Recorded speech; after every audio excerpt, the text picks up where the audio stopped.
publicly in the media and with the Russian government. So, Secretary Clinton, it does strike me, you know, obviously Secretary Tillerson was the Secretary of State, was in charge, but not alone. There are an awful lot of people surrounding the Secretary of State. It's not just the leader, it's the team. How does that interplay work? And when does it work well? When does it not work quite so well? Well, in the book, one of the issues we address is who's in the Situation Room. You know, it's not just a place, it's a metaphor as to how you gather the people that you're going to listen to, that you're relying on, and your advisors, your team is a big part of that equation. You know, I listening to John talk about, you know, running a deputies process on nuclear posture review. You know, you bring people who have something to contribute. You bring people with expertise, with experience, with historic awareness and knowledge. And in our teaching, we talk about who do leaders listen to and what makes a good process and what makes a failed process. And, you know, I can speak to the processes that I was part of. And one of the things that I appreciated about working for President Obama is that he welcomed different opinions, different perspectives inside the Situation Room. And we would have vigorous debates that sometimes would, you know, permeate the rest of the government. You know, they came up from the bottom as opposed to coming from the top. But it was a very robust conversation.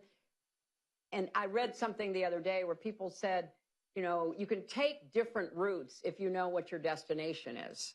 And if our destination is having the strongest nuclear posture, you know, position for the United States government, or in one of the best examples of presidential decision-making I ever participated in, you know, the decision the president made to go after bin Laden, which is written about in the book by Leon Panetta, who at that time was director of the CIA.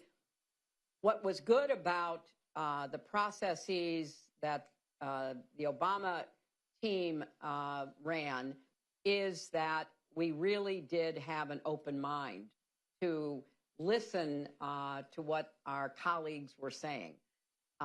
Obviously, I don't think it's a good process if people are afraid to say what they believe, if they're afraid to share unwelcome news, if they aren't aware of their own biases. You know, I had an experience in the bin Laden process because I was one of the very few people that were read into it, and it was a very small group that met for weeks to make a recommendation to the president. I was, you know, one of the senators from New York on 9/11. I had strong feelings about what had been done in the attack on our city, our state, and our country. I wanted to get bin Laden. It was one of my, you know, personal hopes that it would happen, maybe under the Obama presidency, of which I was going to be a part. And I made that clear to President Obama from the very beginning that I thought it was unfinished business that needed to be pursued. So I had to be aware when I was reviewing the intelligence we had that my bias was going to be, I wanted to see a very positive route forward to the destination of getting bin Laden.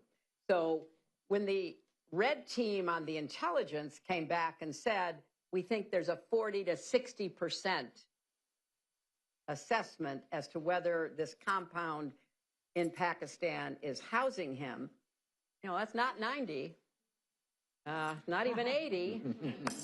And so I had to be aware of my bias in favor of action, my bias in favor of, you know, going after the person who had ordered the murders of, you know, 3,000 human beings in our city.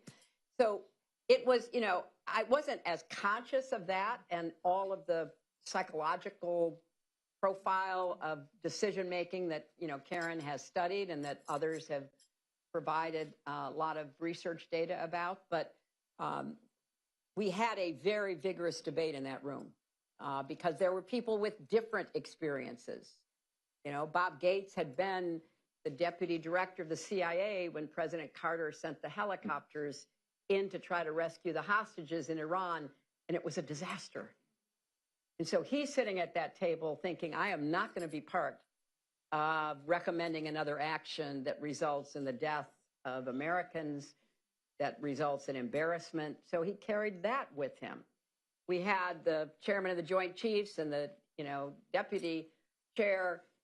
They had all of this great technology, Predator drones, cruise missiles. Why would we risk American military personnel if we could just drop a Predator drone on that compound? Well, then we wouldn't know if we got them, but we wouldn't risk any losses.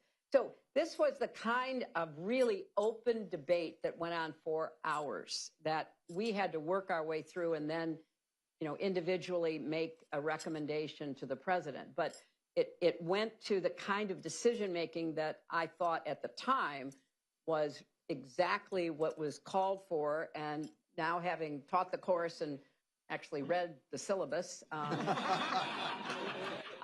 have a better understanding of why what was done was the right way to do it. And speaking for myself, good job. Thank you.